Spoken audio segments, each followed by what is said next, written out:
Everybody know who you are? Ben, Austin, Maddie, Shannon, Jace, Amelia, Nicole, Taylor, Connor, Paige, Sarah, and Mackenzie Griffin. You guys are going to go out in that hallway.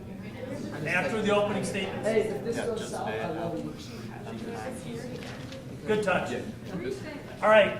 Is anyone not ready to go? Anyone have any questions? I'm just making sure I have about 5 questions per witness. Yes, I'll tell the jury that. Anything. So I'm going to do them at the end of the hour. Okay. If it gets late, if it gets to be like 10,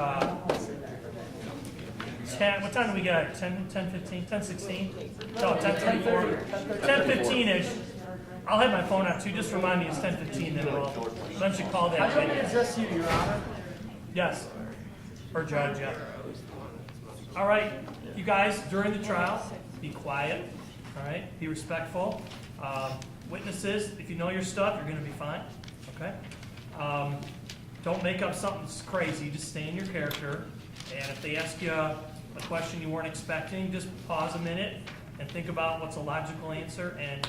And if it's something you don't know and you shouldn't know the answer to, don't make something up. Just say, I don't know. Okay, that's probably better than making up a crazy answer. All right? What? You're going to bring him in the last 2 rows, then I'm going to call them down randomly. All right, bring him in. All rise.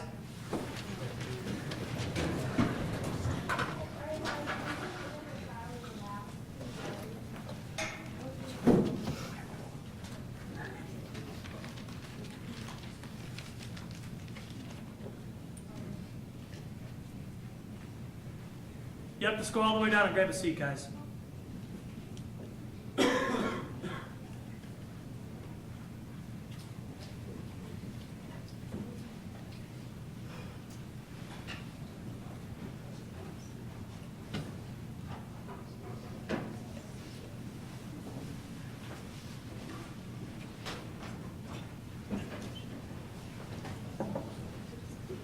Yeah, go ahead and use the second row now, everybody.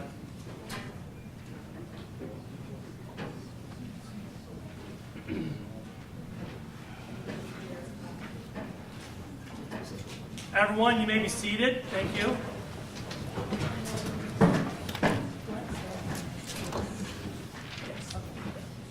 Everyone, welcome to the Oakland County Circuit Court, Clarkson style.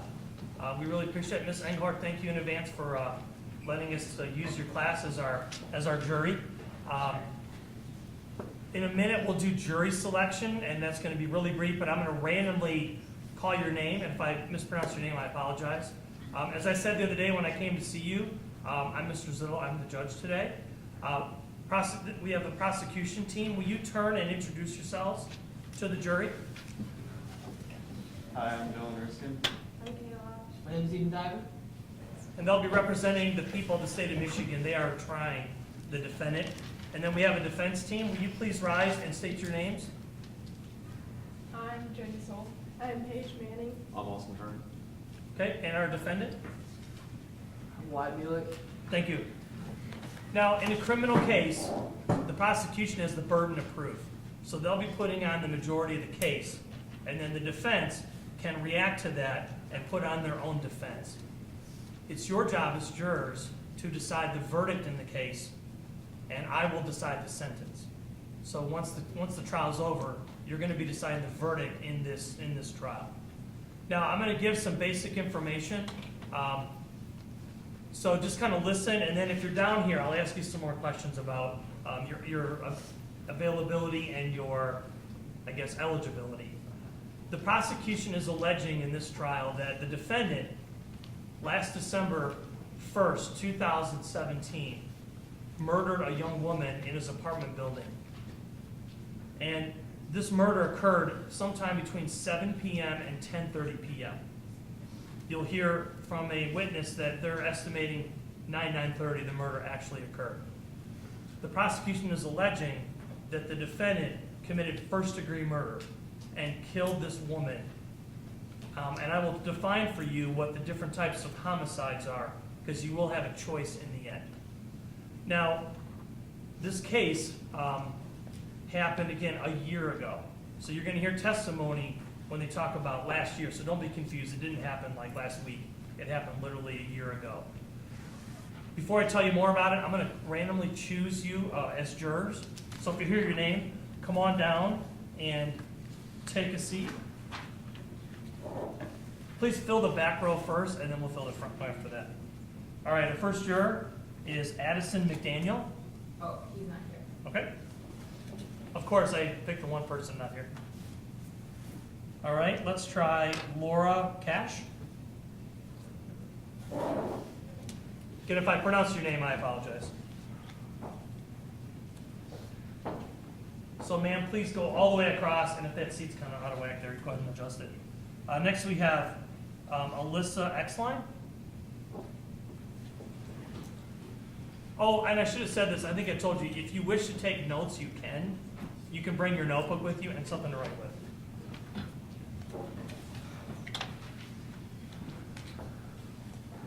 All right, next we have Dominic Camello. Did I say it right? Catamel? All right, Isaiah Harris.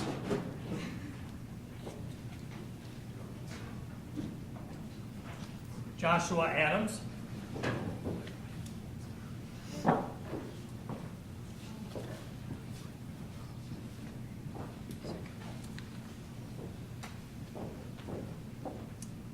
Is it Jersey McCullough? Okay.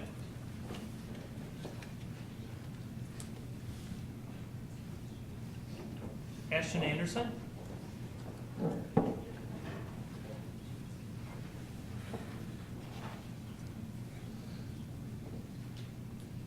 Connor Aiken.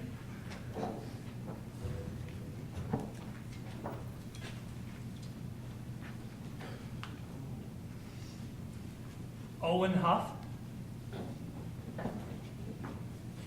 So come on all the way across yet to that far seat there.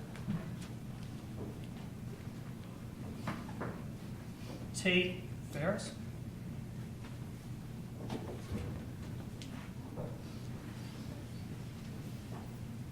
Blake Cozen.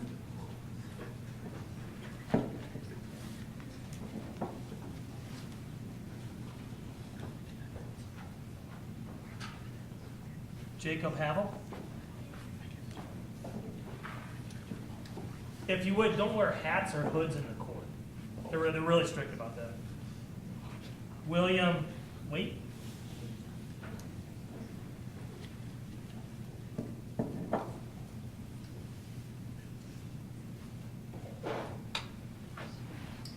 Mia Garcia.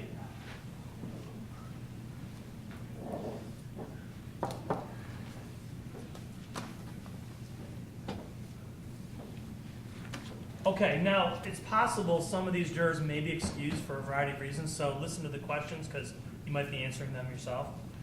So I told you a little bit about the case. The defendant and the victim live at 1012 Hamilton Street in Clarkston. Have any of you heard of this case or are familiar with the location in question? It's an apartment building. Okay? Do any of you know well, not just in passing, but well, any of the attorneys or the defendant in this case? Now, the victim's name is Candy Forbush. Is anyone familiar with her or her family? Okay. Now, in this case, the trial's going to last through tomorrow, possibly Wednesday, but hopefully through tomorrow. Is anyone here going to be gone Tuesday or Wednesday for any reason? You must be here for all days of the trial if you're going to be on the jury. Okay? Now, has anyone had an experience with the law that would make you less than a fair, unbiased juror in this case?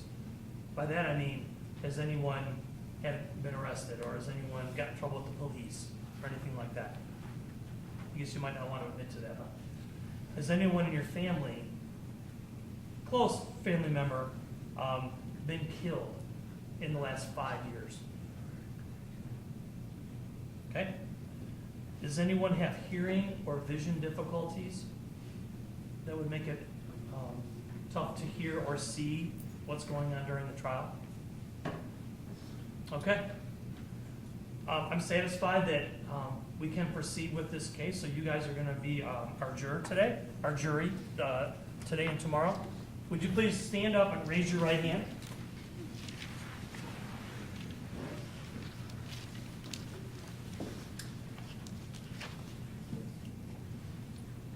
Affirm this by saying I will at the end.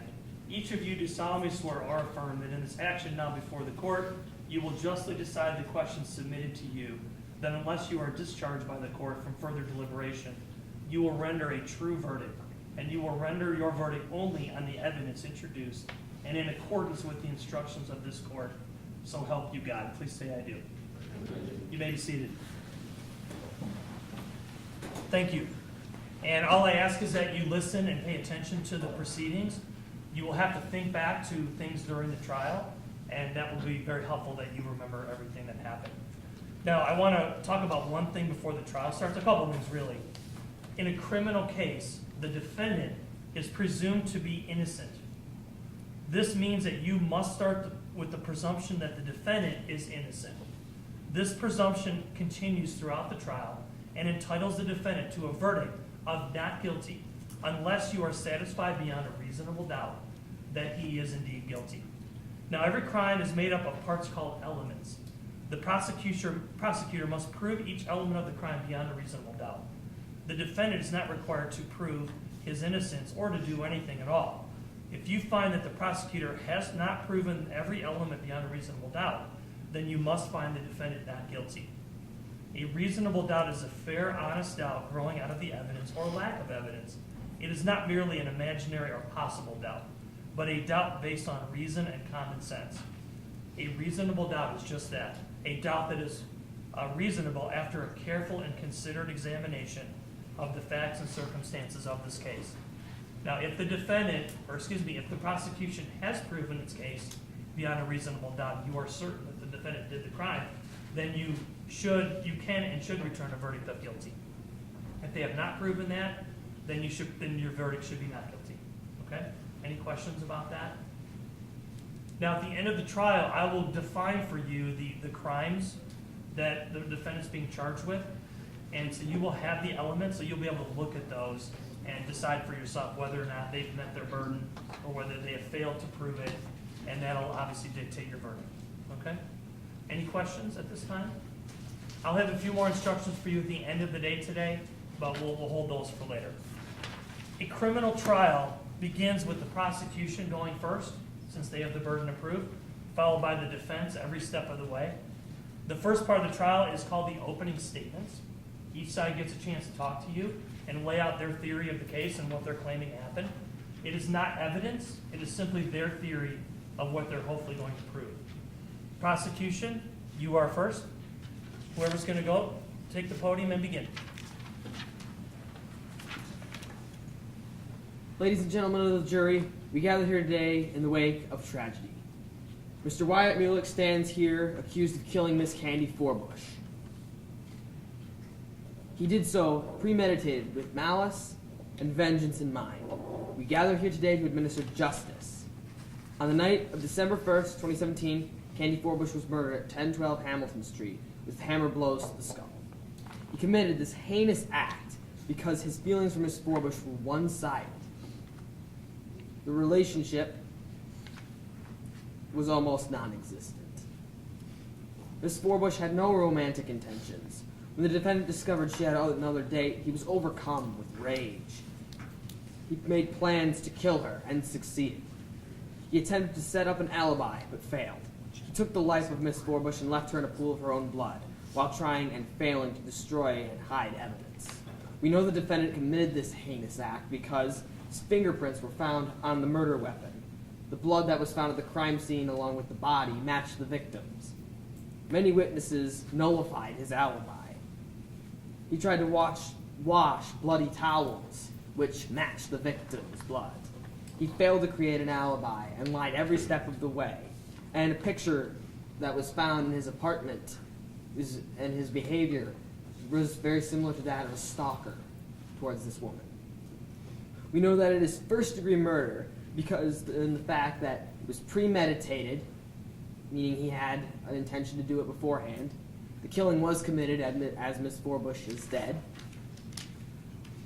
The intent was there. If I can't have her, nobody can, was his mindset. And the killing was not justified, meaning he had no good reason to do it. I'm asking all members of the jury to please carefully examine all facts in this case. Use common sense and everyday experience. We ask you to return a fair and honest verdict, a verdict based on law, to find the defendant guilty. Thank you. Thank you. Defense, you may give your opening statement now.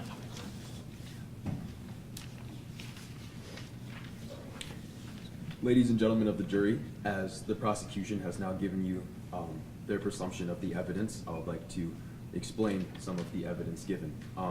The hammer found at the crime scene was left there by the defendant, as he was there previously to hang up picture frames in the apartment for the next door neighbor.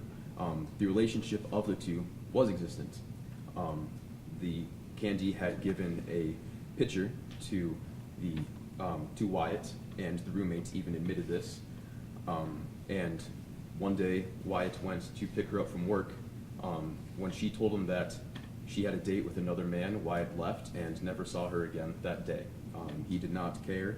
He just went home and went about his day. Wyatt was at the bar at the time of the murder and was not home for this instance. All the people that know Wyatt have said him to be nice, kind-hearted, and wouldn't hurt a fly.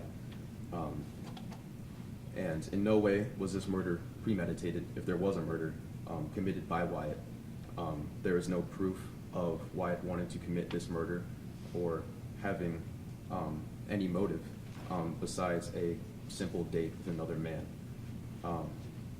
So I would like you to keep in mind the presumption of innocence, and if you have any doubt in this case, to rule Wyatt Mulick innocent. Thank you. Thank you. Where's my bailiff? Okay, would you take the prosecution witnesses out into the hallway out here? Who's your first witness? Austin Hayes. Except for Austin Hayes, please come down here, sir. Prosecution witnesses, follow the bailiff. She'll show you where to sit. Before you sit down, hold on just a minute. Your Honor, may I check my phone for a second? It's for a trial sake. You may. Thank you. Just right on the side so I can know. I should have 2 copies of that paper. It's my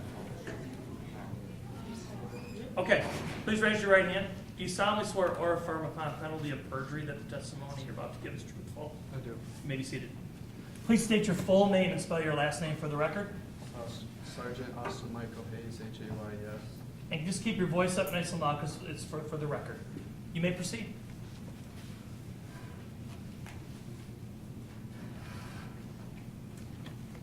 Hello, can you please tell us your occupation?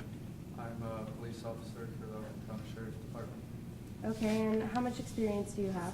I've been on the force for 11 years. And why were you going to Candy's house? We got a tip placed at 10:30 a.m. to headquarters that a girl has been missing. Okay, and when you checked the surroundings of Candy's house, what did you find? Basically nothing. After I interviewed 2 of her neighbors, they said that there was bloody towels, but they weren't sure if they were hers or not. And then nothing else around the premises. Okay, and what happened when you entered Candy's apartment? There was a sign of disturbance because when I knocked on the door, it was, first of all, it was unlocked, and second of all, no one answered, so I went in.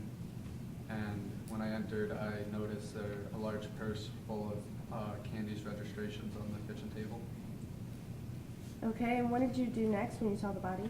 I stopped and, I looked around to see the signs that it was a murder or that she was dead, and then I called my police chief and waited for her to arrive. When she arrived, what did you guys conclude? We concluded she's been murdered because there was a large pool of blood and a hammer with blood splatter on the walls. Okay, and after you left the apartment, what did you do? We sealed off the apartment and waited for technicians to arrive, or investigators to arrive to do a thorough investigation. Okay, and how did you know it was the missing girl? The APB that was sent out matched the description of the corpse. Okay, and do you know anything further? No, I was relieved from the case. Thank you. Stay seated. You may cross-examine the witness.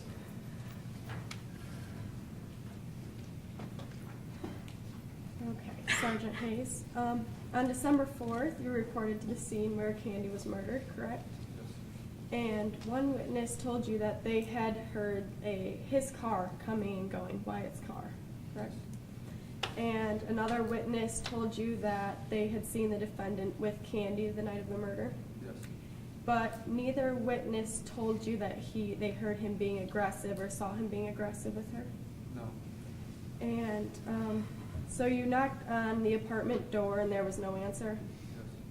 Yes. And when you entered the apartment, the defendant was not inside. No. And you did not see anything that hinted that was his items or that he had been there.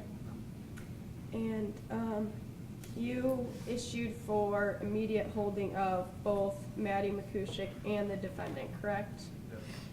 And after that, you were no longer part of the case. Yes, I was relieved from the case. Therefore, you did not hear any more information about who was at the apartment or any other information about how she was murdered. No, it was just policemen at the scene. Thank you. Thank you. Thank you. You may step down. Prosecution, you may call your next witness. Shannon Mason. Okay. Shannon Mason, bailiff.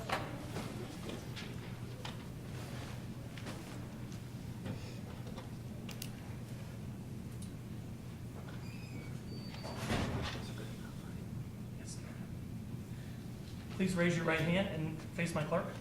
Do you solemnly swear to affirm upon penalty of perjury that the testimony you're about to give is truthful? Yes. Please be seated. State your full name and spell your last name for the record. Shannon Mixon, M-A-S-O-N. And keep your voice nice and loud for the record, okay? You may proceed, Mr. Erskine.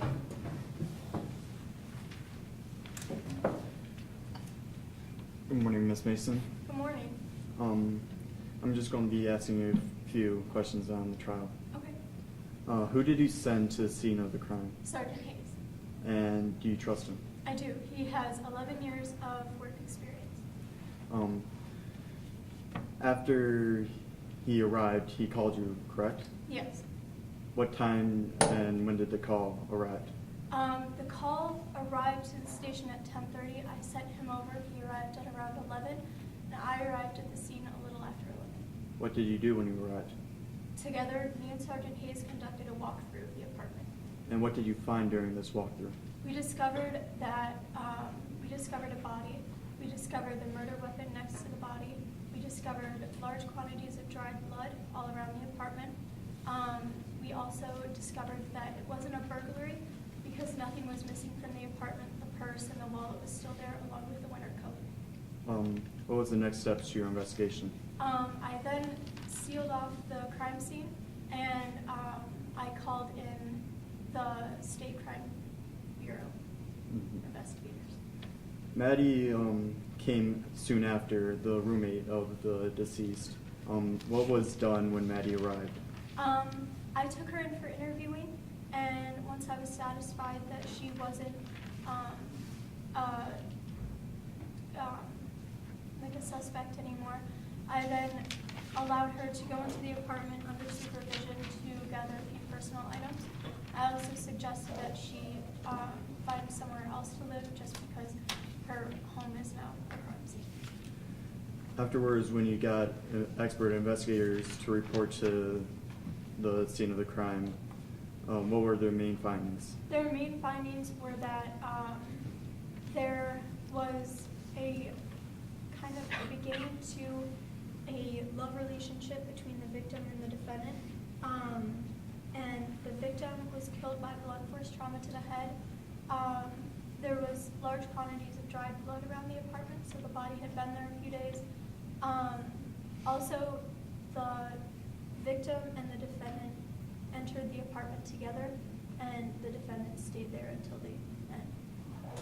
Okay. What were the facts against the defendant? we found dried towels, or towels with dried blood on them. The blood was from the victim. We also found the bloodied hammer with his fingerprints on it. What did you do after your investigation? We then interviewed all the other suspects, and once we had interviewed them and we got the DNA test results back from the blood, and we found the fingerprints, we arrested the defendant. And what was your theory of the crime? I believe that the defendant and the victim had a growing love relationship. The defendant got jealous because the victim didn't return the feelings. He then murdered her by blunt force trauma to the head. He then left the apartment, leaving the body and the murder weapon there. He went down to the washing room, put his bloody towels in with his other clothes. He then became distracted because of his conscience growing on him. He left, tried to establish an alibi at the Red Barn, but he failed, and then he left and went to his parents' house. That'll be all. You may cross-examine the witness.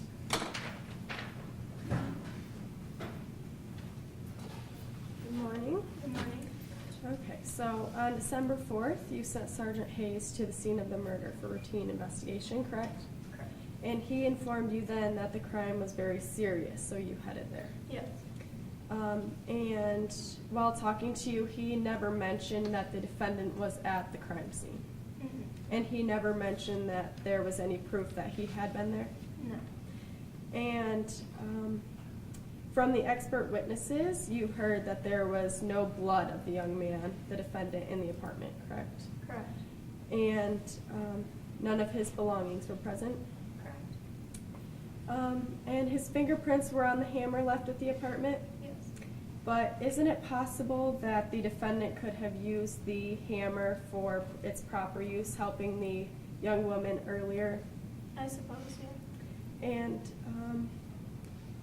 as your department presented and you just informed us, Candy and the defendant had a growing love relationship, correct? Yeah. And she had given him a picture of herself. Mhm. So this would possibly show that she was very comfortable with him and had maybe feelings for him. It could, yeah. And there was no evidence that he had ever been violent with her before. And she had never contacted the police before that with any concerns. Okay. So, You may step down, thank you. Prosecution, you may call your next witness. We would like to ask Ben Forbush to stand. Okay.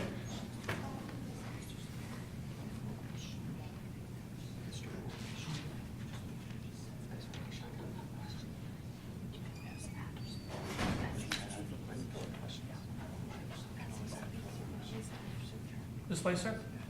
Please raise your right hand and face my clerk. Do you solemnly swear or affirm upon penalty of perjury that the testimony you're about to give is truthful? I do. Please be seated. State your full name and spell your last name for the record. Benjamin Carl Forbush, Forbush. Sir, you have a little bit of a soft voice. Make it nice and loud so we can hear you, okay? Prosecution, you may proceed. Morning, sir. So, how were you related to the defendant? She was my daughter. I mean, victim, I'm You sorry. mean the victim. sorry. Did she have a history of boyfriends by any chance? Not really. Did you know anything about this potential relationship, or No, she didn't. if she had any boyfriends, would she communicate them to you? She would. She has in the past. How often in general did you communicate? I mean, she would call us often. She visited us a lot of weekends.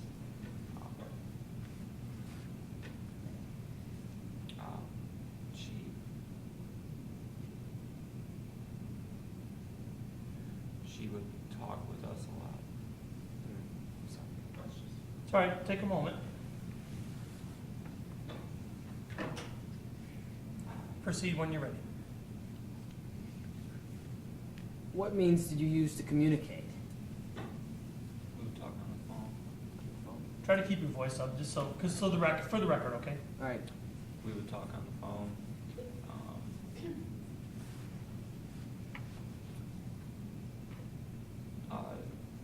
That was our main means of communication when she wasn't at home. Were there any problems with, even though you said earlier boyfriends, but people in general? Would there be anyone who would wish her harm? No. What prompted you to think that something was wrong on that day? Well, typically, she was supposed to come and spend the night with her mother and I that weekend, but she didn't show up. We didn't really think much of it because we thought that she just had work. Maybe she was called in or something. But then we got a call the next day from her work that she wasn't there. How did So- you sorry, were you finished? Yeah, that's. How did you react when you found out she lived across the apartment from this boy and that he was being accused of this?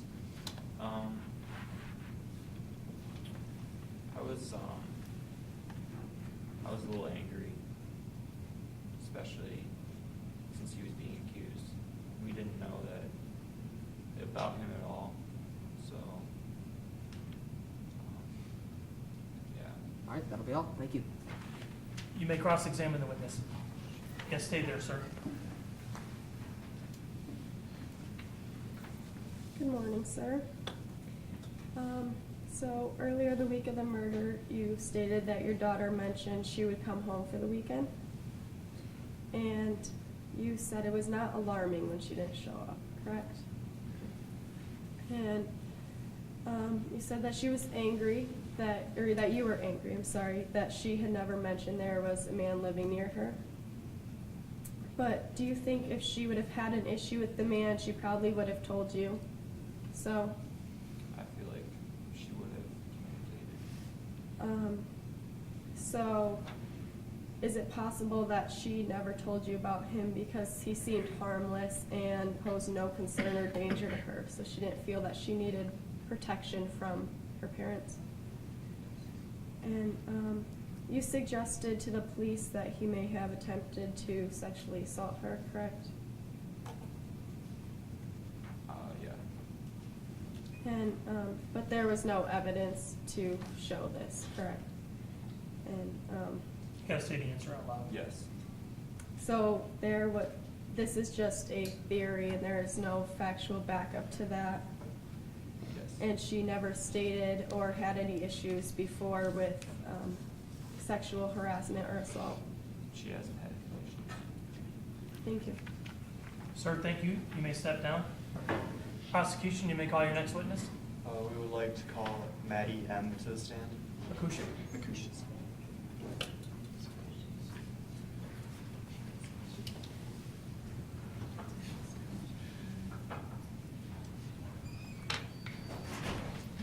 This way, miss.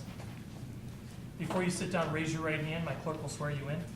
Do you solemnly swear or affirm upon penalty of perjury that the testimony you're about to give is truthful? Yes. Please be seated. State your full name and spell your last name for the record. Maddie, M-A-K-U-S-H-I-K. And say the name out loud. Makusha. Akusha. You may proceed. Good morning, Ms. Makusha. Ms. Makusha, where did you live? 1012 Hamilton Street, And that was with, Candy Forbush. yes. When was the last time you saw Candy? December 1st, the Friday night, we had dinner together, and at 7 o'clock, and after we ate, I went to go to my family's house. And that was the last time you saw her? Yes. When did you return? Monday at 5:15 after I got off work. With no, realization that she No. had been murdered? Nope, the police questioned me as I walked in. Mm-hmm. And, where were all the personal items They were in their normal places, untouched, like normally where Candy would set her purse and was set there. So nothing that would indicate that they were disturbed in any way. No. What was concerning to see when you went into the apartment? The blood, a lot of blood. And you were allowed to grab several items, Yeah, right? I was allowed to grab my stuff. And what did you do after this? I went and stayed with a few friends at a different apartment. All right. That'll be all.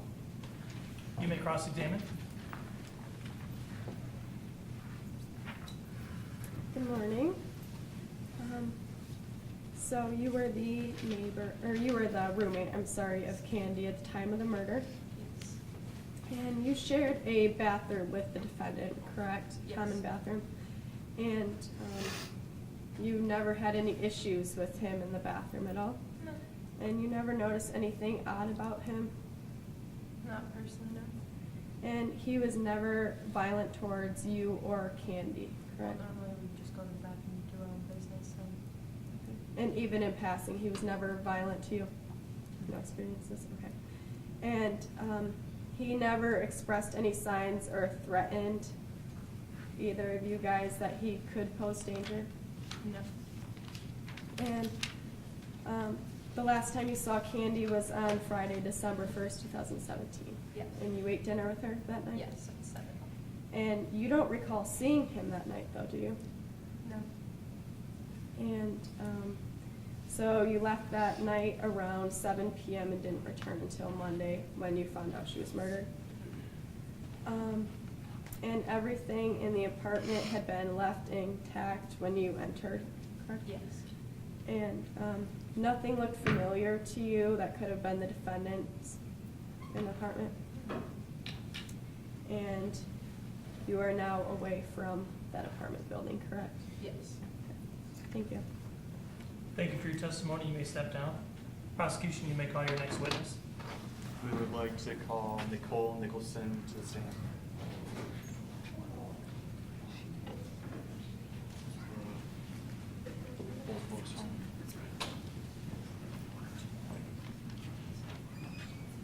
Before you sit down, raise your right hand and face the clerk.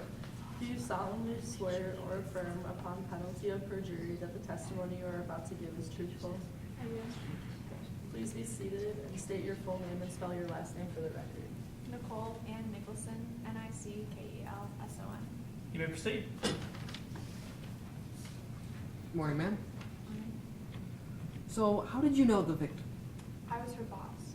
Her boss, okay. Was she in any relationships that you knew about? Not that I knew of. Did you see her with anyone that day at work? No, I didn't see her with anyone. All right. Was she troubled or stressed during? She didn't seem to be. When was the last time you saw her? It was Friday, December 1st, around 4:30 when she left work. All right. Was there anything that made you seem that something was wrong? Not necessarily. Not necessarily. Okay.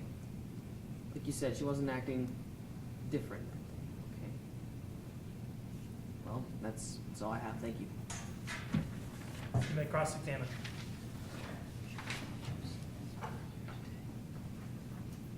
Hello. So on Friday, December 1st, 2017, you saw the defendant at your establishment, correct? Yes. And you did not inquire about who he was or why he was there. No. So he wasn't acting oddly. It was odd that he was there, but he wasn't acting odd. So he didn't seem to pose any danger to anyone in the building then? No. It was just, yeah, okay. And so you never saw him with Candy? No. Or any signs that he was there for Candy? He didn't ask for Candy or anything? No, he didn't. And he wasn't acting in a violent manner? He didn't seem distressed or anything? He looked kind of dirty and grimy, but he wasn't violent. And that could have been from work? Yes. His clothes being dirty? Thank you. Thank you. You may step down. Prosecution, you may call your next witness. We would like to call Jace Rothrock to the stand.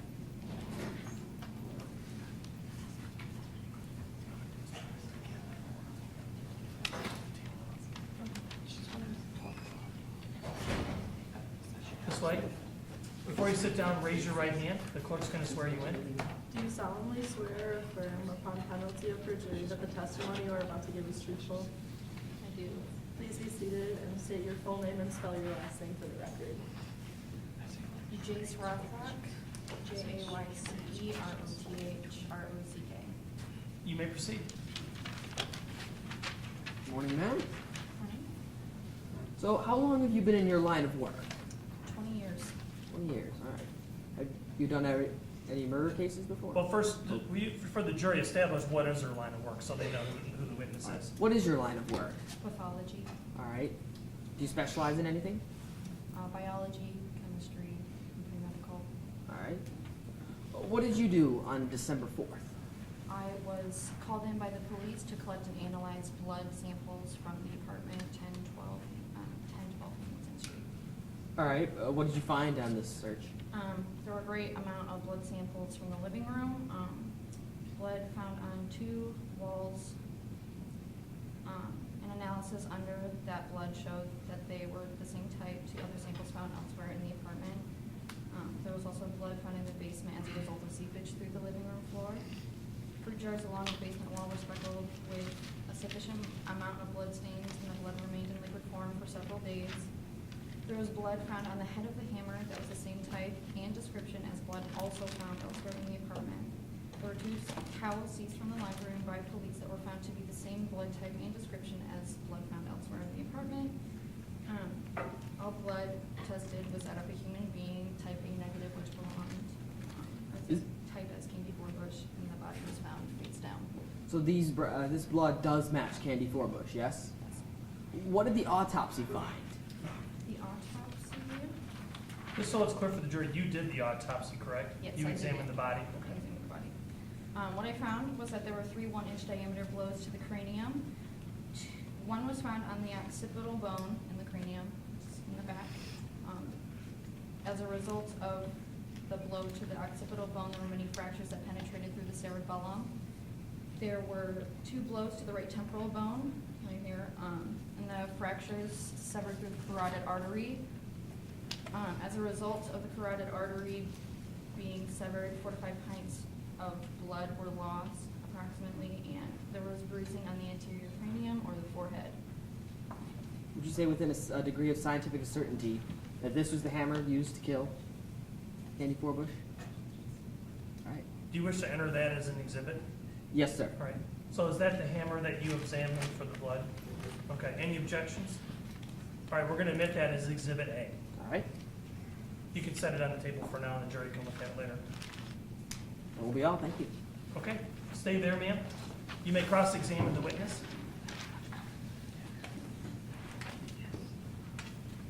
Okay, so, as you stated, you studied the blood in the apartment, and all of the blood in the apartment was belonging to Candy, correct? And you didn't find any blood of the defendant at all?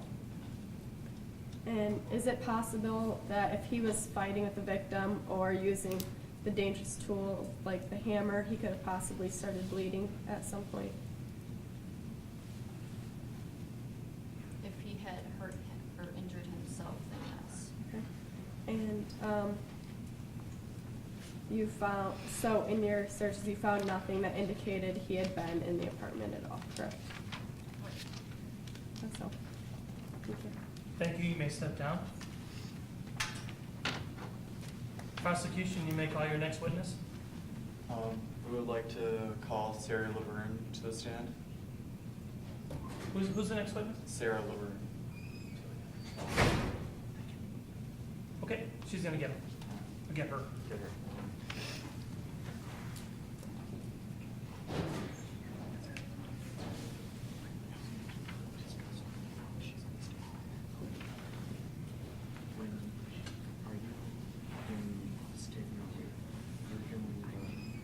This way, Ms. Laverne.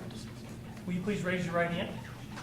Do you solemnly swear or affirm upon penalty of perjury that the testimony you are about to give is truthful? Please be seated and state your full name and spell your last name for the record. Sarah Laverne, Lavergn. You may proceed.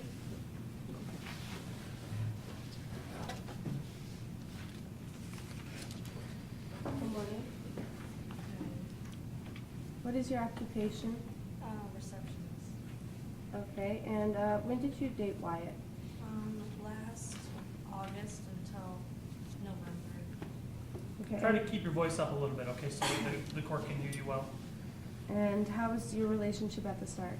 It was good at the start. He was like a normal boyfriend with me. Okay, and how did it progress? He got weird and jealous of who I went out with and the different things I did, and it was kind of creepy to me. Okay, can you give us specific examples of what kinds of things he said or did? Like I would go out with my friends, and it didn't matter like what gender they were. You'd always have something negative to say about it. Okay, and did he ever harm you in any way? No. Okay, and how did it make you feel when he was acting mysterious? It was uncomfortable for me.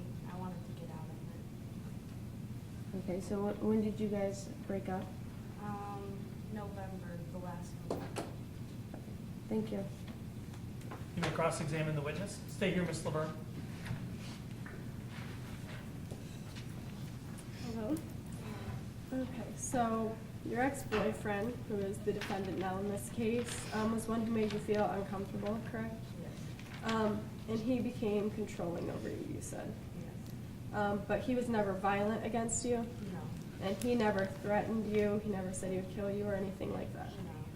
No. And he had never told you of any plans he had to pose violence or murder against anyone else, correct? And you were not involved in the victim's life, correct?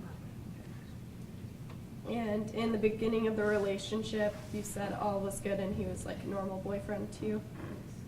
And when trying to pursue you like candy, he never showed any signs of violence. So this was only after spending a long period of time with him that he became kind of uncomfortable and controlling. Yes. Okay. That's all. Thank you. Thank you. You may step down. Ladies and gentlemen, we have one witness that we have to call out of order. Normally, the prosecution finishes its entire case, then the defense goes, but we have a defense witness that cannot be here tomorrow, so we're going to call one defense witness today before we leave. So would you get Tyler Johnson, bailiff, and you will question the witness first, followed by you guys can cross-examine the witness. So whoever's witness it is, yeah, take the podium.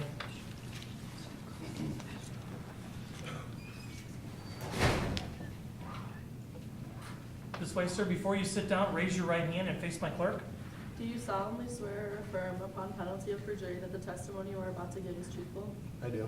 Please be seated and state your full name and spell your last name for the record. Tyler Johnston, Johnston. Please keep your voice up nice and loud so the court can hear you, okay? You may proceed. Good morning, Mr. Johnson. Can you state your occupation for us? I work at a software engineering company. What is your relationship with Mr. Mulek, the defendant? We are best friends. And you are still currently best friends with him? Yes.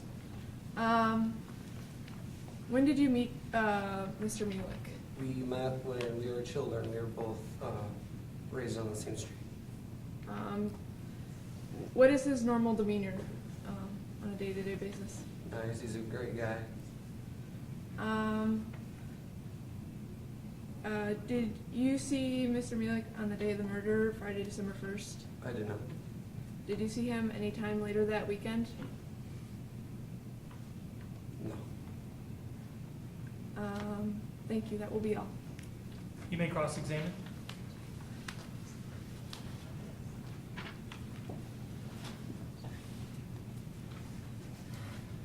Hello, Mr. Tyler.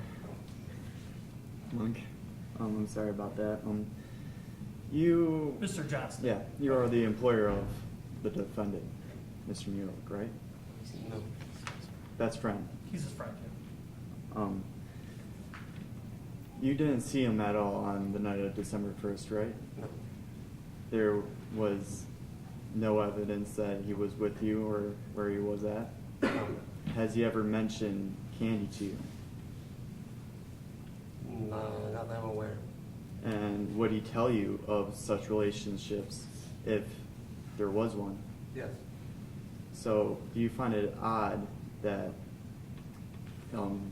Mr. Mulek had a picture and was pursuing relationships when he never even told you? No, because we don't tell each other everything, or do we have to? All right. That'll be all. Mr. Johnson, you may step down. Thank you. We do not have much time left in the trial, so we're gonna pause for today. Now, before everyone moves, I want to talk to the jury really quick. The law requires that you must not talk about this case with anyone, even amongst yourselves, all right? Until I tell you it is time to do so, and that'll be tomorrow. So I know it's gonna be tempting, but you cannot talk about this case with anyone, again, including each other, until the trial is over. So keep your thoughts to yourself. Do not discuss it, even with, in casual conversation. If anyone tries to approach you and talk to you about the trial, then let me know that as the judge. In addition, do not investigate this case on your own. Do not become a mini detective trying to learn more about the case. Everything you learn about the case will come through the courtroom as the law demands, all right? Any questions about those instructions? All right, so tomorrow when we're back together again, please remember where you're seated. I'll have you sit in the exact same seats. So court is adjourned until tomorrow.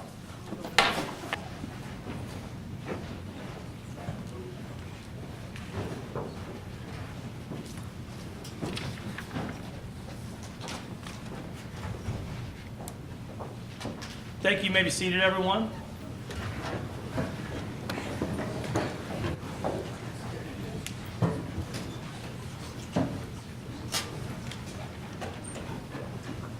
Are we missing a juror?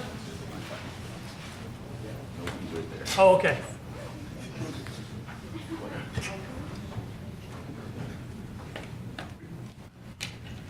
All right, ladies and gentlemen of the jury, welcome back to day 2 of our trial.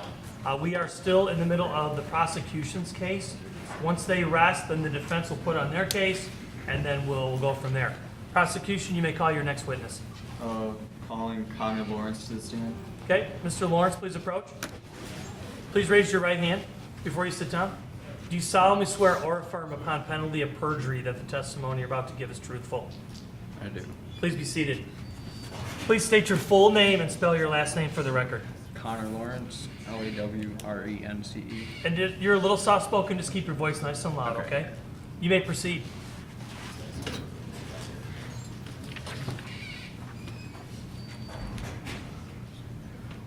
I'm Mr. Lawrence. I'm going to be asking you a couple questions today. Who are you? Connor Lawrence, Where do you live? 1012 Hamilton Street, And where was your house in relation to the victim?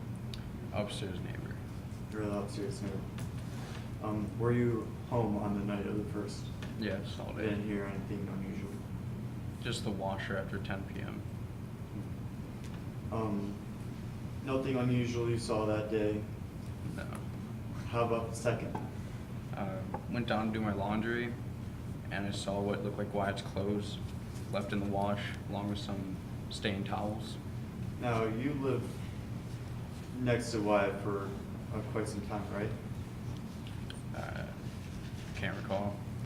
Where do you live in the apartment building, just so the jury's clear? Do you live upstairs? Right above Candy. You live above Candy, okay.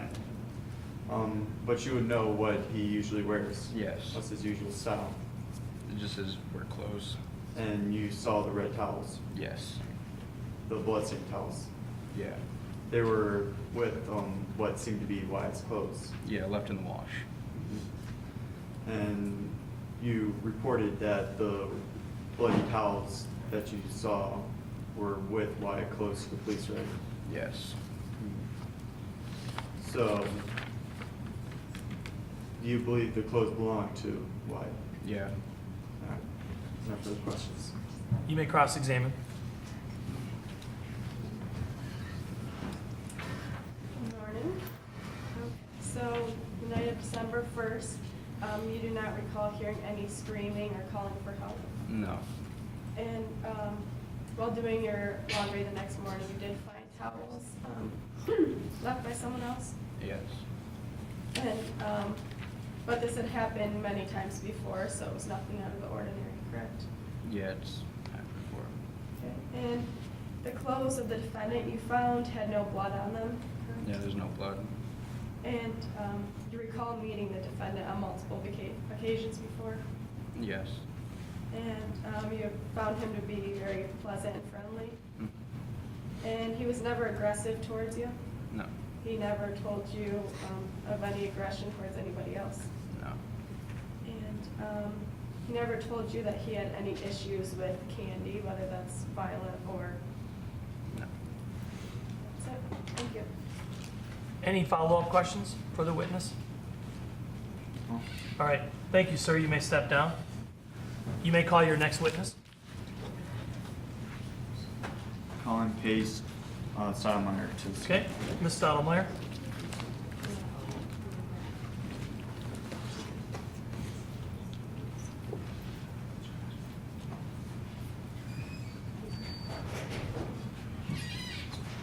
Before you sit down, please raise your right hand. Do you solemnly swear or affirm upon penalty of perjury that the testimony you're about to give is truthful? I do. You may be seated.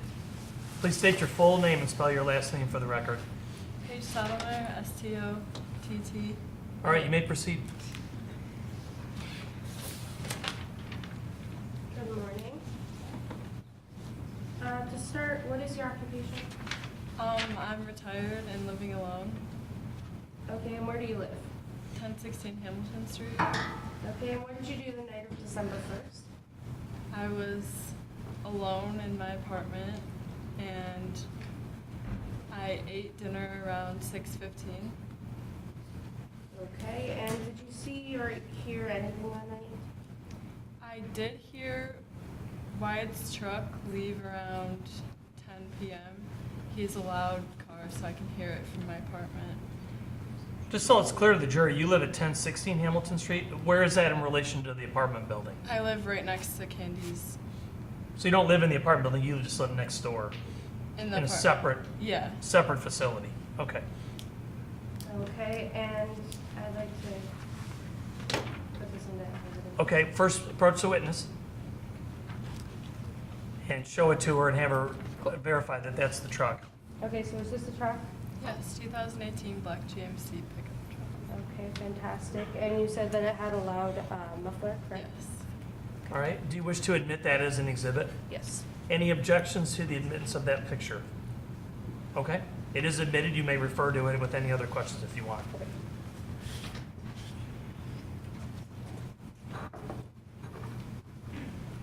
Okay, so did you know Candy at all? We didn't talk much. She was interested in my carpentry and gardening services. Okay, and so when did you first notice somebody leaving the house? I saw someone, I'm not sure if it was Candy or her roommate, but I noticed them leaving around 5 p.m. to 6. Okay, and then can you further explain what time you heard somebody leaving the second time when you heard the defendant's truck? Well, I heard him leave around 10, but I never heard him come back. Okay. And then how did you, or when did you try and go to bed? I believe it was around 11. And did you hear anything else at that time? No. No further questions? You may cross-examine. Good morning. Okay, so on the night of the murder, you do not recall hearing any screaming outside of your house? Correct. And nobody ever called for help that you heard? Correct. And so nothing would have led you to believe that something dangerous was going on near you? Correct. And you recall seeing the defendant with Candy on Friday afternoon? I saw them enter the apartment building around 5 to 6. And you didn't observe him yelling at her? He wasn't trying to fight with her? It didn't appear that they were arguing or yelling at each other? And so they were acting as if they were comfortable with one another? From what I remember, yes. Thank you. Any follow-up questions, Ms. Sharp? No. Thank you. You may step down. Prosecution, you may call your next witness. Colin Taylor O'Neill. Okay.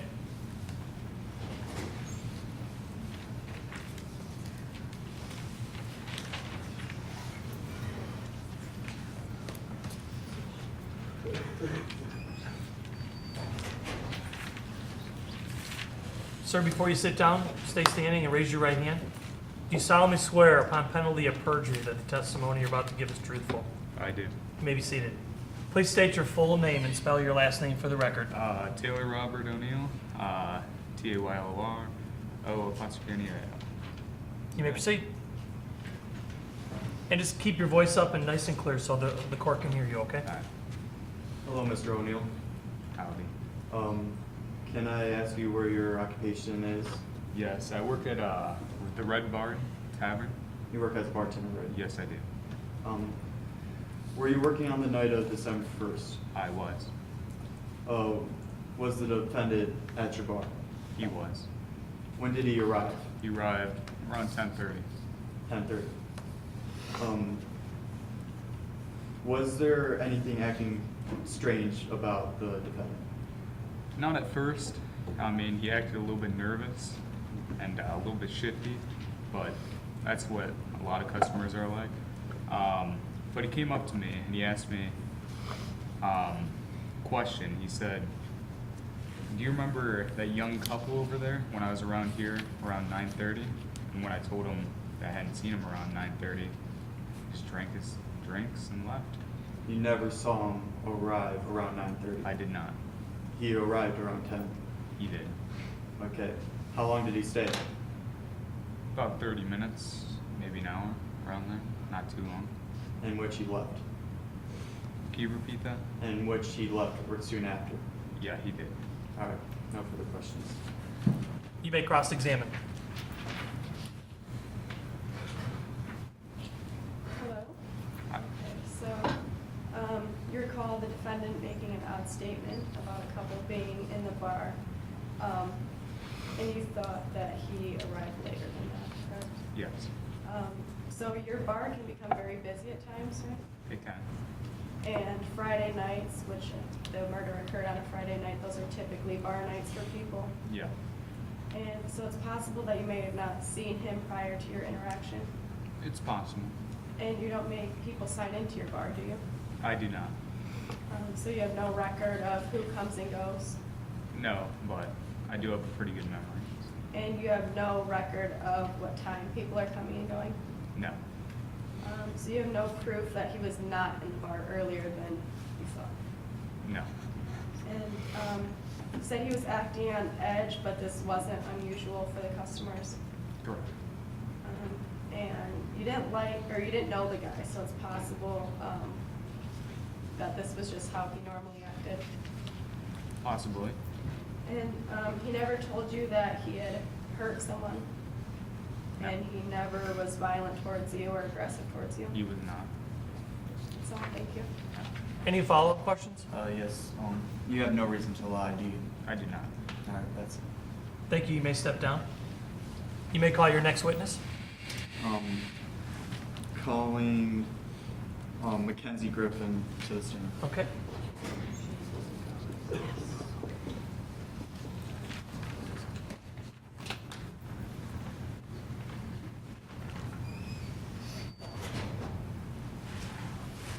Please stay standing for a moment and raise your right hand.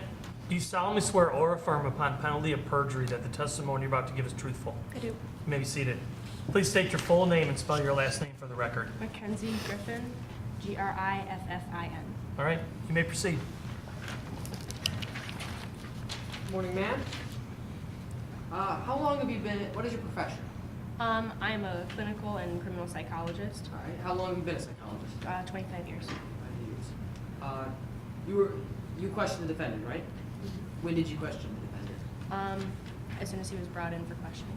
Okay. Would you say there was anything psychologically wrong with Mr. Mulek?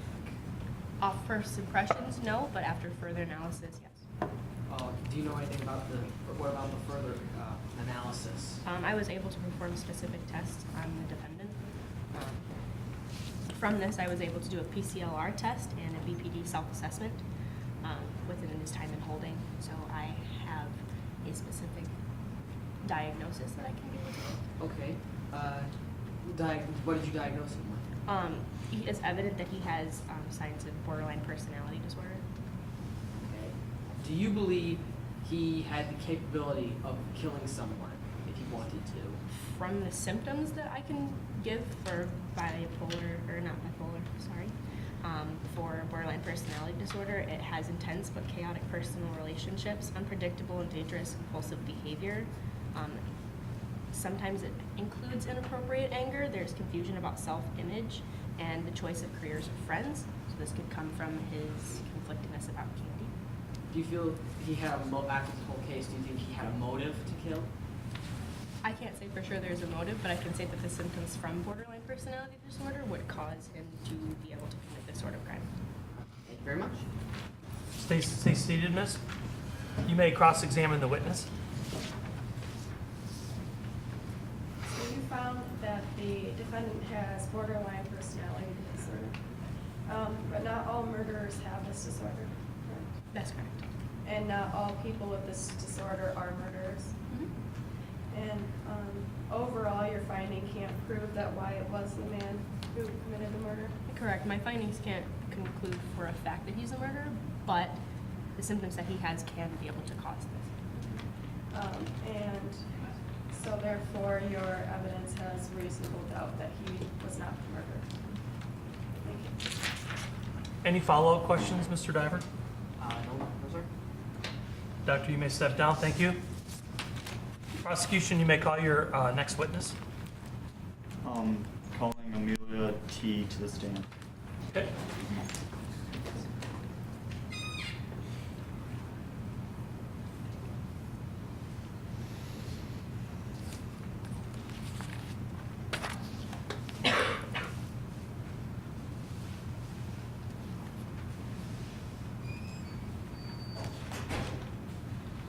This way. Before you sit down, please raise your right hand. Do you solemnly swear or affirm upon penalty of perjury that the testimony you're about to give is truthful? Yes. You may be seated. Please state your full name and spell your last name for the record. Amelia Rose Tombrella, T-O-M-B-R-E-L-L-A.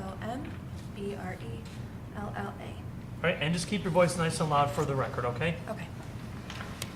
Ms. Sharp, you may proceed. Hello. What is your occupation? A crime scene investigator. Okay, and how much experience do you have? I've been trained for over 170 hours, and I've worked for the Michigan State Crime Bureau for about 5 years. Okay, and how did you hear about the case? I was called in by my boss to help work on the case. Okay, and what did you do when you were first assigned the case? I accompanied Chief Mason up to the crime scene at 1012 Hamilton Street, and I began to collect the evidence at the scene of the crime. Okay, and what kind of evidence did you collect while you were there? I collected, well, what was most present was various pools of coagulated blood around the floor of the apartment. There was blood spatter found on the walls and the floors where the body was found. All the blood found in the apartment was determined to be the victim's. And then a hammer was found next to the victim's head. The hammer had dark red stains on the body and the handle. And after testing, the stains were determined to be the blood of the victim. The hammer is presumed to be the murder weapon. Microscopic particles of the victim's blood were found on the walls near where her body was found, and they are consistent with those produced by medium velocity blood spatter. Medium velocity blood spatter is caused by the victim being hit with an object such as a baseball bat. High velocity is more like being shot. Okay, and going back to the hammer, when you investigated it, what did you find? There was actually a fingerprint that we lifted off the hammer, and we were able to send it for examination. And I'm qualified to determine the similarities between fingerprints. So I was able to see that the fingerprint lifted was the same as the defendant's right middle finger. Okay, and you have that evidence today? Yes. Let me see. So this was, you did this yourself? Okay. Do you wish to admit this as an exhibit? Yes, sir. Any objections to the admittance of the fingerprints? No. Okay. It is admitted, and if you wish to ask more questions about it, you can, or you can move on. It's up to you. Okay. And you said that the prints match which finger and why? The right middle finger. Okay. So what similarities did the fingerprint have? Can you tell us? So all fingerprints have what are called minutia, which is grooves and dips and raised edges in the top layer of the skin called the epidermis. And they both fingerprints have the same type of pattern, which is a loop that opens to the right. So there's 3 different types of finger prints, which is a whorl, which is a circle, and then a loop, and then a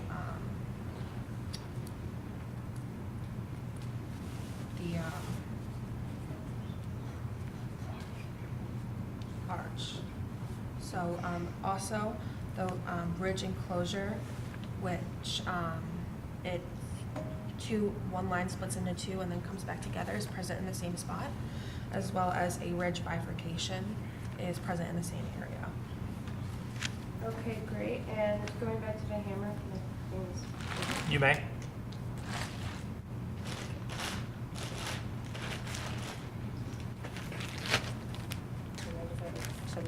You sure can. Okay.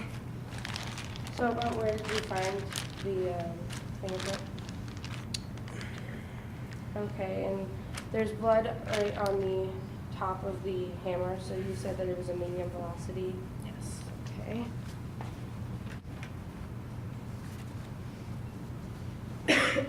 And you also said the blood on the hammer matched the victim, correct? Did you said that, I Correct. believe, didn't you? Yeah, okay. Okay, and then also it was said that there were towels. Did you analyze those at all? Yes, the bloody towels that were found in the washer with the defendant's clothing, the blood on the towels did match the blood of the victim. Okay, I have one more piece.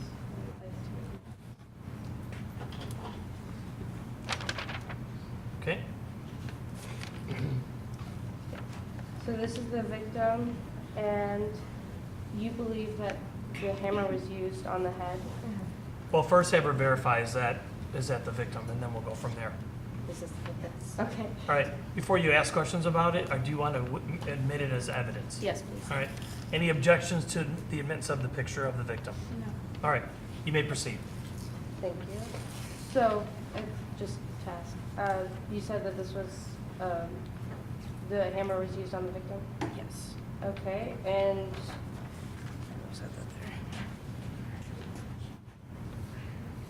when searching Wyatt's apartment with the chief of police, did you find anything?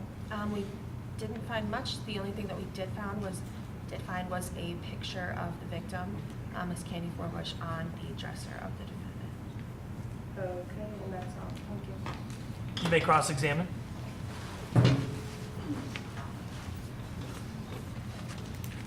morning. So first of all, you never found any blood that belonged to the defendant himself. Correct. And you don't know when Mr. Mulek's fingerprints were placed on the hammer? No. So it's possible that his fingerprint actually had been placed on there at an earlier time. Yes, except not too early because the oil from the fingerprint would not have remained there for more than about 48 hours. Okay, so like the day before, understand? And you found no evidence of blood in his vehicle? No blood. And you found the photo of the victim in Mr. Mulek's apartment? Correct.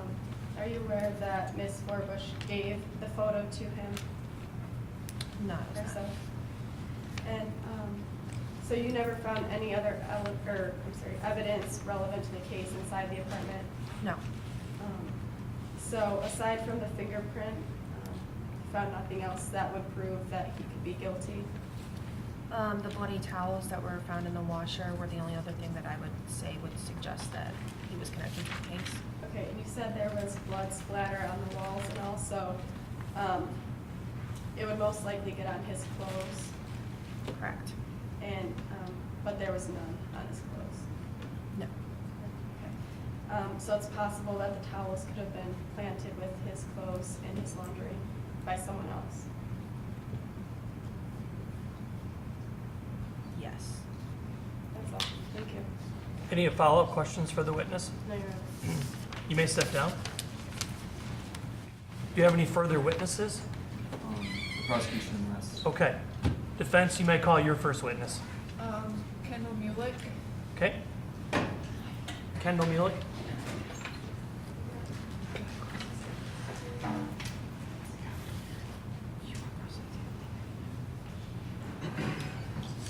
Ms. Sharp, will you come retrieve your items? Stay standing just for a moment. She's going to get the stuff out of the way. Please raise your right hand. Do you solemnly swear or affirm upon penalty of perjury that the testimony you're about to give is truthful? I do. You may be seated. Please state your full name and spell your last name for the record. Kendall Quinn Mulick, Muhleck. And you're a little soft-spoken. Just keep your voice nice and loud, okay? You may proceed. Good morning. So, are you Wyatt Mulick's mother? Yes, I am. How long has your son been out of your house? He started his job as a mechanic around 6 months ago, 20 miles away from our home that we've lived our entire life, so about 6 to 8 months. Okay. Do you know anything about his relationship with Candy? We talk on the phone every so often, as much as we can, and he's mentioned to me before just that they live right near each other and says that they're good friends, and he thinks very highly of her. Okay. Does he have any, like, would you say he has pretty good relationships in the community? Yes, I do. As soon as this accusation came out, the entire community said it would just be out of his character. He's always just thought of as a decent and amazing person. He's very good to everyone he's ever met and is a good person in general and very well-rounded. Do you know why Mr. Mulick came home that evening of Friday, December 1st? Yeah, it was just the weekend, and he comes home on the weekend sometimes when he doesn't have to work to spend time with us, and then we'll return to work the following Monday. So it wasn't really unusual for him to come home? No, not really. I mean, we live 20 miles away from each other, and he likes to see his parents. We like to see him, so no. Thank you. Stay seated, ma'am. You may cross-examine the witness. Good morning, ma'am. So you mentioned your son was a mechanic, yes? Yes. Would you say it was, did he keep you up to date on his job? Yeah, when we talked on the phone and stuff. Would you say it would be easy for him to get access a hammer? Yeah. And this question might seem a little irrelevant, but do you know how to use a hammer to hang a picture? Yes, I do. All right, thank you very much. Any follow-up questions for the witness? Miss, you may step down. You may call your next witness. Riley Monk. Okay?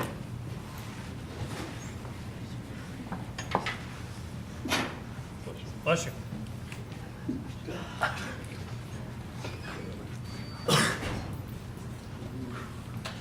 Sir, please raise your right hand. Do you solemnly swear or affirm upon penalty of perjury that the testimony you're about to give is truthful? I do. You may be seated. Please state your full name and spell your last name for the record. Riley Anthony Monk, M-O-N-K. You may proceed. Good morning. Morning. Would you state your occupation? I'm the boss at Monk's Mechanics. I'm a mechanic. Okay. And Mr. Wyatt Mulick is your employee? Yes. How long has he worked there? About 6 months. Would you say he's a good employee? Yes, he works really hard and gets along with everyone. Would he ever attack or threaten anyone? No, never.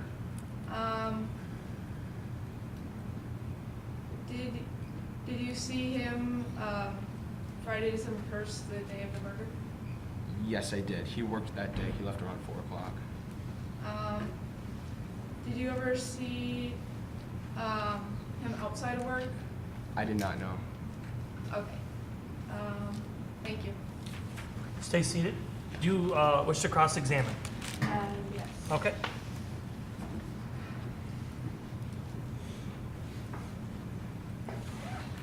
Hello. While working there, did Wyatt ever say anything about Candy? Not really. It was pretty much work talk all the time. He never really brought up his personal life. Okay, and did he ever say anything about doing something after work that day? No, he did not. That's all. All right, hold on. Any follow-up questions for the witness? All right, now you may step down. Thank you.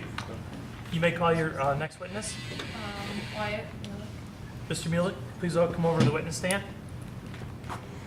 Face me, please, and raise your right hand.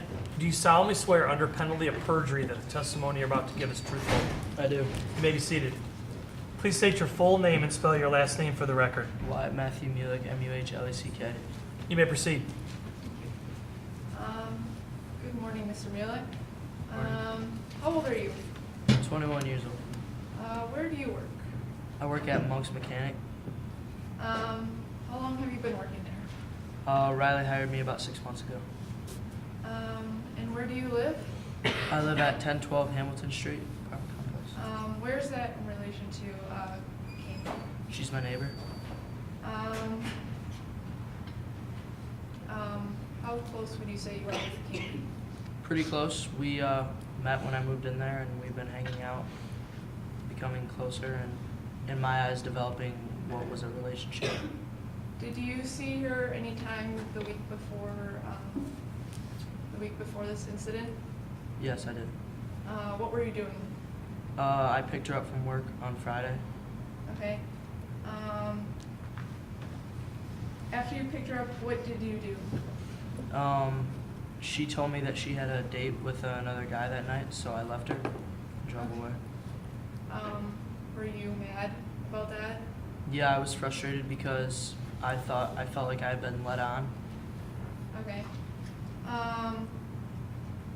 After you dropped her off, what did you do? After I dropped her off, I went home, changed, and then went to the tavern, the local tavern. Okay. Was the bar busy or was it a little bit slow? It was busy. Okay.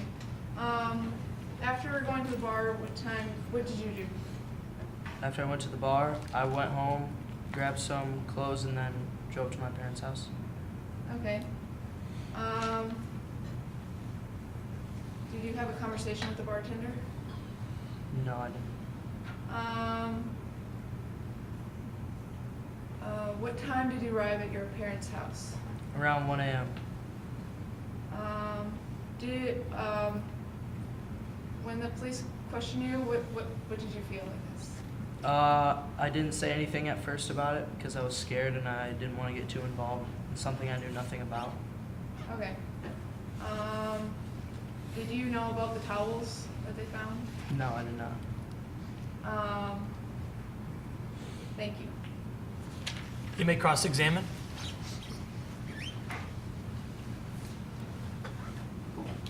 Hello? So, before the murder, you said that you had a close relationship with Candy, correct? Yes. And you liked Candy more than just a friend, yes? Yes. Okay, and so when you went to go see Candy at the old folks' home, you came without Candy's knowledge, yes? Yes. And when you found out she had a date, you just left her? Yes.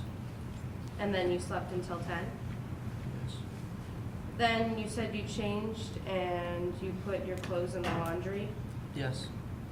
So the bloody towels with Candy's blood was in your laundry? At that time, no. Okay, and then when did you arrive at the bar? Around 10:30. Okay, so while at the bar, Mr. O'Neill stated you asked him where a couple was that was sitting at the bar at 9, even though you just said you were asleep during that time, right? Yes. Okay, then you left the bar at 11:30 to go home. Yes. After collecting your things, you went to your parents' house, right? Yes. Before your parents, you stopped at another tavern, correct? Yes. Okay, but you have no alibi there, though the bartender should have recognized you, correct? Yeah. Okay, and when you were questioned about Candy, you lied and said that you barely knew her, correct? Yes. And finally, why were your fingerprints on the murder weapon? Candy called me the day before and asked me to come help put up some new pictures that she just bought.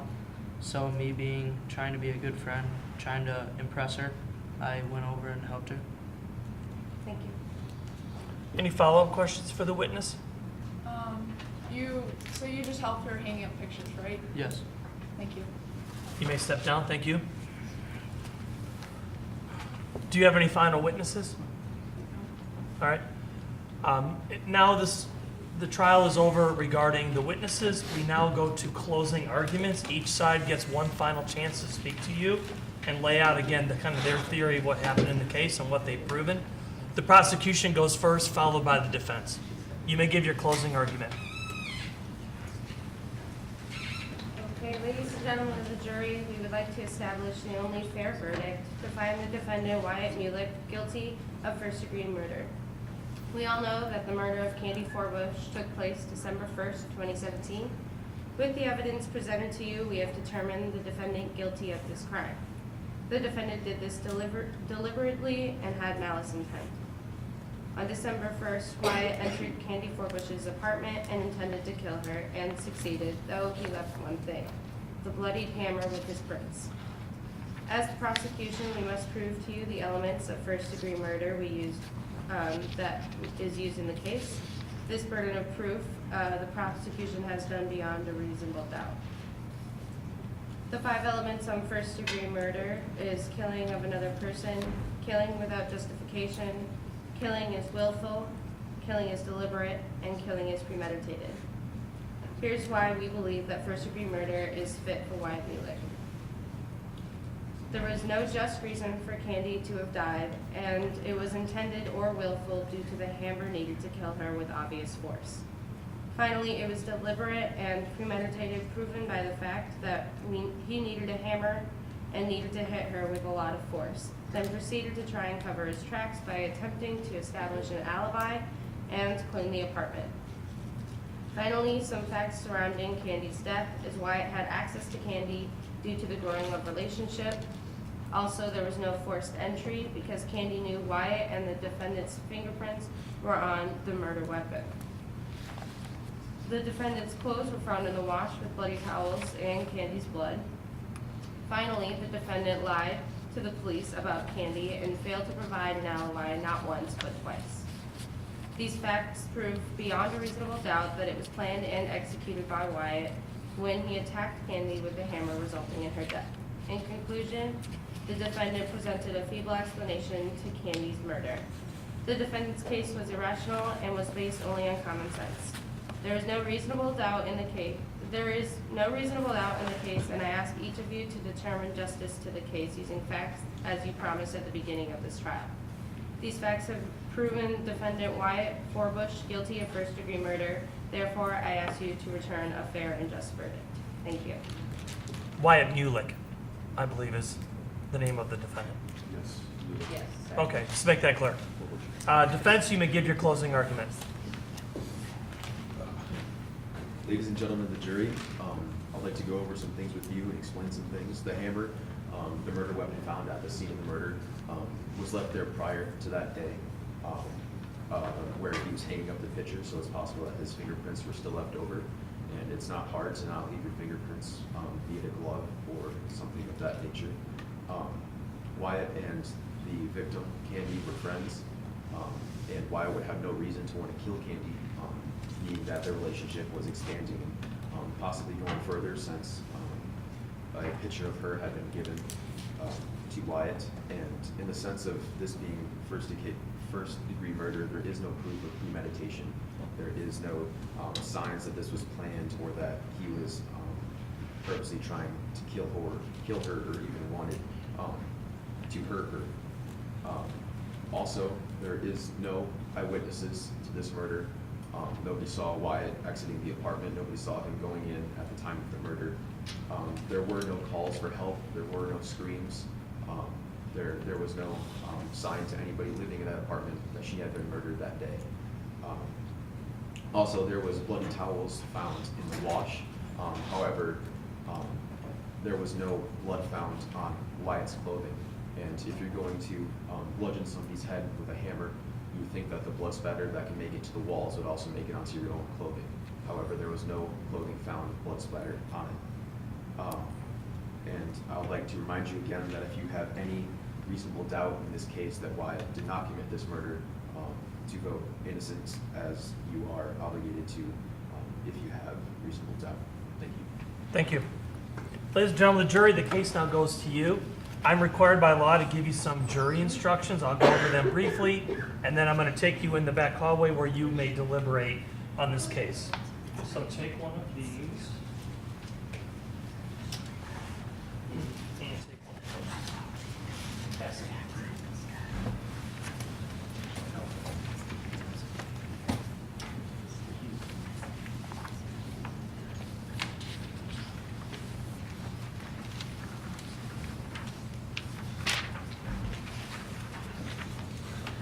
Does everyone have one?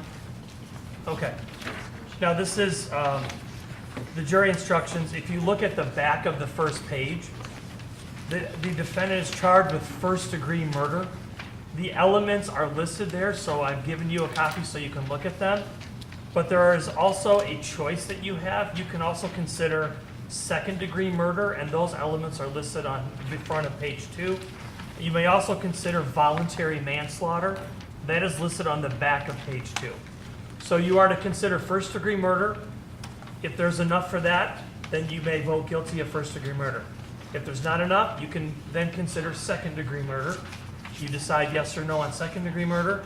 If there's enough for that, then you can vote to convict the defendant. If there's not enough, then you can consider voluntary manslaughter. And anytime you may go back and revisit first or second-degree murder. So you may look at all three. You are only going to choose one thing, though, at the end. Now, if you look at the front of the third page, where it says deliberations and verdict, when you go to the jury room, you should first select a foreperson, one of you, to be kind of the chairperson of the jury. Their job is to make sure that your discussions are carried on in a business-like manner and that you call for an occasional vote to see where you're at. Okay, so one of you should be the foreperson. When we come back into the court, you will speak for the jury, whoever that person is. So whoever volunteers, make sure it's someone that's comfortable that, that could speak to the court. If you flip the page one more time, there's a thing about penalty in there. Possible penalty should not influence your decision. It is the duty of myself, the judge, to impose the penalty if the defendant is found guilty. So that is not your consideration. The next page, if you wish to communicate with me, knock on the door and my bailiff will be there and can come get me if you need to ask me a question. If you wish to look at any of the evidence, just say so. We will bring it out to you. Will you finally turn to the back of, or just the front of the very last page, the verdict form? Once you are done deliberating, whoever the foreperson is, please fill out your copy of the verdict form. The defendant is charged with first-degree premeditated murder. Your choices are not guilty of that, if you feel there's reasonable doubt, guilty of first-degree murder, or you may also consider the lesser included offenses of second-degree murder or voluntary manslaughter. Okay? Do you have any questions, members of the jury? Your Honor, may I ask a question before the jury exits? You may not. You may ask me later if you wish. Any questions, jurors? All right. All rise for the jury. Will you follow my bailiff out into the hallway back here, ladies and gentlemen? Go that way.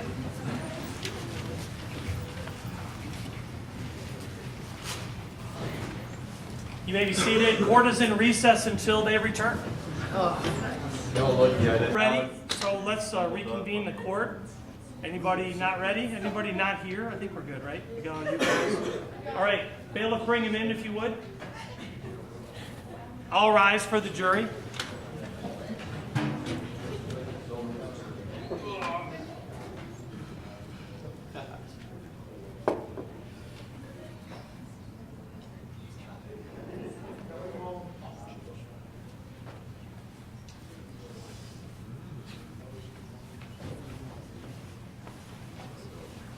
Sit in your regular original seats if you remember.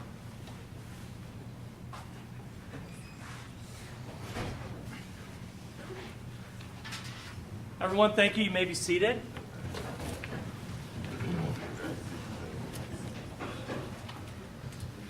All right, welcome back. Has the jury selected a foreperson? Sir, that's you. All right. Would you stand, please? Has the jury reached a decision? Yes. All right. Would the defendant and his attorneys please rise? On count 1, first-degree premeditated murder, how did you find the defendant? Not guilty. And was it not guilty of all of the 3? No, not. All right. Did you find the defendant guilty of second-degree murder? No. Did you find the defendant guilty of voluntary manslaughter? Yeah. Okay. Thank you. You may be seated. Now, you may be seated as well. My class has been to court, so we've kind of seen this, but in real life, the person is convicted. They would take him to the Oakland County Jail, which actually is connected to the court. There's a tunnel under the road, and they actually take him via the tunnel. I went to get Deputy Gave. He's not here. I was going to have him handcuff him and take him away. Good. I know. He's not here, though. So you lucked out, buddy. The judge would not sentence the person right away. They would actually get a report from the state of Michigan, and so a couple weeks later they would sentence the person, and then they would be processed and sent off to the prison system for whatever their sentence would be. Voluntary manslaughter, what is it, you guys? Up to a 20-year, 15-year felony? Remember we learned that a while ago? About a 15-year felony, up to. It doesn't mean you'll get 15 years, but you could get that much. Now, and anybody can answer this. Why voluntary manslaughter versus second-degree murder or first-degree murder? And anybody can respond. It can be the bailiff, but it doesn't have to be, or the foreperson. It doesn't have to be. Can you tell us why you went with that versus first-degree murder or second-degree murder? It seems like it would have been a crime with a passion because, like, he had just found out that she was going on a date with someone else. So it wasn't premeditated. It wasn't planned out. More spur of the moment. Yeah. Okay. Then why not go second-degree murder? That's kind of spur of the moment killing. That's deliberate, and you just didn't find there was enough for that. Yeah. And what, again, anybody can answer. I really appreciate it. What swayed you to guilty versus not guilty? Oh, I think the Times got me. The Times? And the line to the cops that he said he did not. Okay, so no alibi for the time of the murder. The initial lie to the police that he was nervous and that kind of thing. Okay. What about the bloody towels? Yeah, what about the towels in with his wash? What about the no blood on the clothes? Well, they washed them. He threw those out. They got, well, they washed them, right? I mean, they got washed. Now, the killer, while the defendant's prints were on the hammer that was used to kill her, did you buy his story that he hung some pictures up?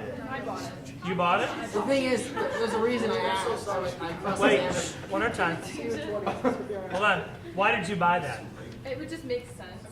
And like the way his like fingerprint was on the hammer when they showed where it was, I figured it makes sense. It was like more on above on the hammer for hammering. So if a killer just makes up some story, you're likely to believe that? Well, I didn't know he was a killer. I had an open mind. I'm teasing you, I know. No, he was not. No, and what she said is very appropriate. Like, you should think the defendant's not guilty unless proven beyond a reasonable doubt. So you really need to give the benefit of the doubt to the defendant unless it's proven otherwise, right? So I think that you were thinking correctly there. Anybody else, what swayed you to guilty versus not guilty? Anybody have anything else they thought of when they were deliberating? Well, I'd really like to thank you guys so much for doing this, and thank you to the entire class for being part of this. We really appreciate it. I was telling these guys up here that someday you'll probably get called for jury duty in real life, so I hope you think back to this experience. Obviously, it's going to be a little bit different, but we've been to court. I've been there a lot, so it's similar, if not exactly the same. So you will get this experience. I'm in my 50s. I've only been called twice in my whole life, so that's how random it is. But you likely will get called at some point.